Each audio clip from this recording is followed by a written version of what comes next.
Le Parlement européen votera donc jeudi 10 juin une résolution sur une soi-disant violation par le Maroc de la Convention des Nations Unies relative aux droits de l'enfant, en référence à l'épisode migratoire à Ceuta.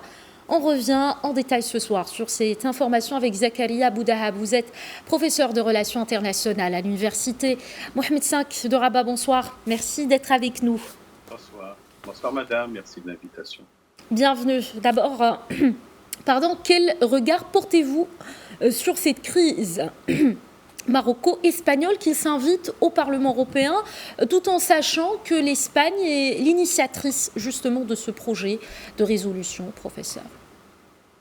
Merci. Alors, dès le départ, on a remarqué des tentatives de l'Espagne pour européaniser la crise qu'elle a avec le Maroc, notamment la suite de l'accueil du prétendu dénommé Brahim Ali sous un nom fictif, donc on le sait. Puis après, il y a eu une sorte d'amalgame, recherche de noyer le poisson, d'abord de cacher ce comportement très hostile de la part de l'Espagne et de prendre comme témoin, si vous voulez, l'Union européenne qui, pour moi, d'abord est incarnée dans le cadre d'une trilogie institutionnelle. Vous avez le Parlement européen, la Commission européenne, le Conseil. Alors c'est plus le Conseil de l'Union européenne. Évidemment, il y a d'autres institutions. Pour moi, ce n'est pas véritablement une surprise quand on sait que historiquement, le Parlement européen aujourd'hui, constitué de 705 eurodéputés, après donc le départ du Royaume-Uni, comporte beaucoup de sensibilité politique. Moi, je remonte tout simplement à quelques années, lorsque ce même Parlement avait dépêché une commission pour s'enquérir de la situation au niveau des droits de l'homme au Maroc, et qui, par la suite, avait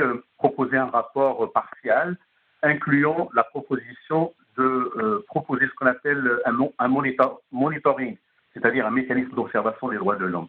Donc, sensibilité politique, ils ne sont pas au fait des intérêts vitaux du Maroc, qui ont profité de ce moment-là, de cette conjoncture, tout simplement pour vilipender le Maroc, parce que quand on lit ce projet de résolution, donc c'est un projet, on voit bien que quand même l'approche est très tendancieuse, il y a beaucoup d'amalgames.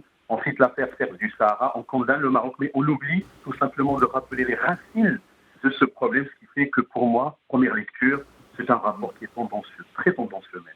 D'accord. Alors, la résolution parle donc d'une soi-disant, je cite, utilisation des mineurs par les autorités marocaines dans cette crise migratoire. Qu'en est-il des engagements de l'Espagne en la matière? Justement, l'Espagne a failli à ses engagements. Vous savez, elle a tout simplement libéré un certain nombre de mineurs non accompagnés. Il les pointe dans le rapport, dans ce projet plutôt de résolution, d'accusation adressée à ce pays, voire même parfois, vous savez, par un excès de zèle, il y en a ceux qui considèrent réellement que les frontières européennes sont au Maroc, parce que les deux villes, justement, occupées, mais il y a ce sont des villes occupées.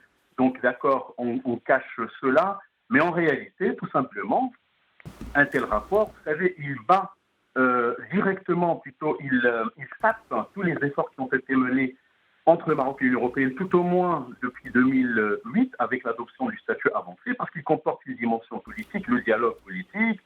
2 années plus tard, il y a eu mise en place un mécanisme de concertation destiné à régler les différends.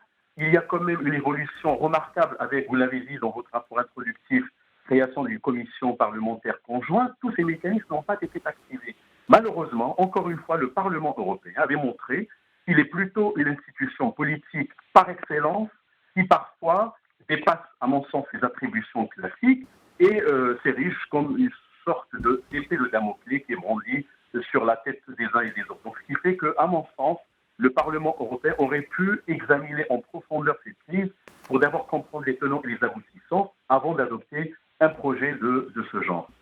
D'accord. De son côté, on disait tout à l'heure, le président de la commission parlementaire mixte Maroc-Union européenne affirmait que le différend entre Rabat et Madrid était purement bilatéral. Il s'exprimait, on le rappelle encore une fois, en marge de la réunion de la CPM Maroc-UE qui s'est déroulée en présence du président de la Chambre des représentants, Habib El Malki, une réunion dont le but était d'appeler le Parlement européen justement à modifier ce projet de résolution.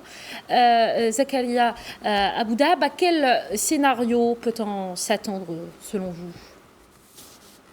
Moi, je crois qu'en bien même on peut considérer que le problème, il est vrai, il n'est pas strictement bilatéral. Dans le cadre d'une démarche un peu plurielle, systémique, quand on sait que l'Espagne fait partie de l'Union européenne et que le Maroc avait adopté des modalités de coopération, non seulement avec l'Espagne, mais aussi avec l'Union européenne, que nous sommes liés par des accords, des engagements réciproques, et que, entre autres, en 2013, il y a eu l'adoption d'une déclaration sur la mobilité, etc., etc., etc. Ça, on ne le nie pas. Mais il faut quand même voir l'autre côté de la chose, pas seulement les engagements du Maroc.